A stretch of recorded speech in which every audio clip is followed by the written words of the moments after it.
How to have fun and adventure in a love relationship. Remember when you first started dating? Every text was exciting. Every date was a new adventure. Fast forward a year, or 5, or 20, and well, what do you want to do tonight? I don't know, what do you want to do? Has become the theme song. It is normal. Life gets busy. But that spark of fun and adventure is not just a luxury, but it is the oxygen for your relationship. It is what keeps you connected, reminds you why you fell in love, and helps you create new stories together. The good news? You do not need a fancy vacation or a lot of money. You just need a plan. So today, I am breaking down 3 levels of adventure to reignite that spark: micro-adventures, theme challenges, and the grand quest. Adventure does not have to be big. It just has to be different. Micro-adventures are small, spontaneous, low-effort activities that break you out of your routine. A goal is to create novelty, which is a key ingredient for fun. Here are a few things to try this week. The yes and night. For 2 hours, whatever one person suggests, the other has to say yes and build on it. Let us build a blanket fort. Yes, and let us order sushi to eat in it. It forces playfulness and spontaneity. Reverse your routine. Go to a movie first, then get dinner.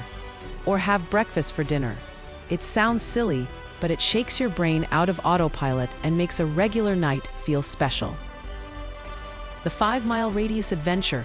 Grab a coffee, get in the car, and drive for 15 minutes in a direction you have never gone. Find a park, a weird little shop, or a street you have never walked down. Explore your own city or town like tourists. The magic of micro-adventures is that they prove fun can be found anywhere, anytime. You just have to choose to look for it. Let me now talk about the second level and themed challenges, or the weekly connection. Are you ready to level up? Themed challenges are a commitment to shared growth and fun over a week or a month.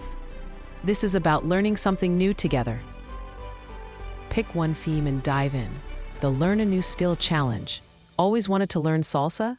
Or how to make pasta from scratch? Or a few phrases in a new language? Commit to a 1-month challenge where you practice together twice a week. You'll be terrible at first, and that is the point. Laughing with each other is a powerful bonder. Organize the at-home travel week. Pick a country you both want to visit. Throughout the week, cook food from that country. Watch a movie set there. Listen to music and learn about its history. On Friday night, have a full destination night with the meal and the movie. It is a cheap, immersive escape. Do the fitness challenge.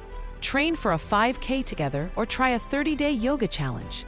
Shared physical goals create incredible camaraderie and support. You are not just working out, you are being each other's cheerleader. Theme challenges turn spending time together into building something together. You are a team on a mission. We come now to the third level, the grand quest, or the core memory creator. This is the big one. The grand quest is a significant, planned experience that should become a cornerstone of your relationship story. It does not have to be expensive, but it does require intention.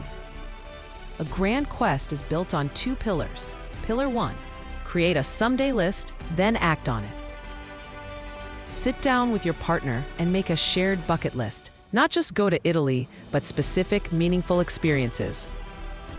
Watch the sunrise from a mountaintop. Volunteer at an animal shelter together, or go on a silent retreat. The key is to take one item from someday and put it on the calendar for this year. The anticipation and shared planning are half the fun. Pillar 2 is about embracing the plot twist. Here's a secret. The best stories come from things going wrong. The flat tire, the missed train, the terrible Airbnb. At the moment, it may be stressful, but later it becomes the story you tell forever. Remember that time we got lost and ended up at that tiny village festival? When you reframe mishaps as plot twists in your great adventure, you stop being victims of circumstance and become the heroes of your own story, tackling obstacles together. Let me now talk about the secret sauce and the adventure mindset. Now, you might be thinking, this sounds great, but my partner is not adventurous, or we are just too tired. That is why the most important tool is not a passport or a fancy date night, but it is about the adventure mindset. This means be curious, not critical. Instead of judging a new idea and saying, that sounds messy, get curious and say, I wonder what that would be like. So prioritize connection over comfort. It is often more comfortable to scroll on the couch. You have to actively choose connection, even when it is a small effort. Be the spark. Do not wait for your partner to plan the fun. You be the one to suggest the micro-adventure or research the grand quest. Enthusiasm is contagious. So fun and adventure are not just about the activities. They're about looking at each other outside of your daily roles, not as co-parents, bill payers, or chore doers, but as partners in crime, as they say. It is about collecting shared stories that become the folklore of your relationship. Your mission, should you choose to accept it, is to try just one thing from this video this month. Start small, be the one to initiate. What is the first adventure you are going to plan? Tell me in the comments below. And if you found this helpful, share it with your partner or a friend who needs a little more fun in their relationship. Thanks for watching. Now have fun and an adventure.